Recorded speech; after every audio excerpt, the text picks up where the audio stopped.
આજ રોજના કાર્યક્રમમાં આપના માધ્યમથી અમે વડોદરા શહેરને એક મેસેજ આપવા માગીએ છીએ કે આ શ્રી સાંઈ દ્વારકામાઈ ચેરિટેબલ ટ્રસ્ટ પાછલા ઘણા વર્ષોથી કામ કરતું આવ્યું છે અબોલ પશુ પક્ષીઓ માટે અને વન્ય પ્રાણીઓને રેસ્ક્યુ કરવાના વન વિભાગની સાથે રહીને ઘણા જૂના વર્ષોથી કામ કરતા આવ્યા છે. તો એના બિહાફમાં આજના ઉત્તરાયણ પર્વના રોજે અમે એક અમારું વાઇલ્ડ લાઈફ કેર સોસાયટી નું એક અનાવરણનું આજે પ્રોગ્રામ રાખ્યો છે. આજે એના માટે અમે વડોદરા શહેરને અમારા મેસેજ આપના માધ્યમથી મેસેજ આપવા માગીએ છીએ કે અમે લોકો આ કામ એક સારી રીતે કરવા માગીએ છીએ અને અમારી ટીમ ખૂબ જ સારી રીતે કામ કરી રહી છે.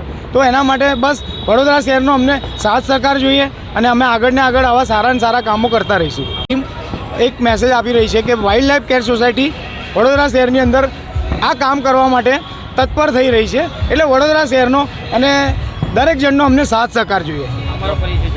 મારો પરિચય છે, હું વાઇલ્ડ લાઈફ કેર સોસાયટીનો પ્રેસિડેન્ટ છું. અમારા વાઇસ પ્રેસિડેન્ટ છે અને અમારી ટીમ છે આ, અને અમારી પાછળ બહુ મોટી મતલબ એક ટીમ અમે ઊભી કરી છે. તો બસ આપ લોકોના માધ્યમથી એવું કહેવા માગીએ છીએ વડોદરા શહેરના દરેક નગરજનોનો સાથ સહકાર મળે અને ઉપર જે બી આપણા સિસ્ટમની અંદર છે, ફોરેસ્ટ ડિપાર્ટમેન્ટ છે, એ અમને બસ આગળ સાથ સહકાર આપતા રહે અને અમે હવે શહેર માટે કામ કરીએ વન્યજીવો માટે.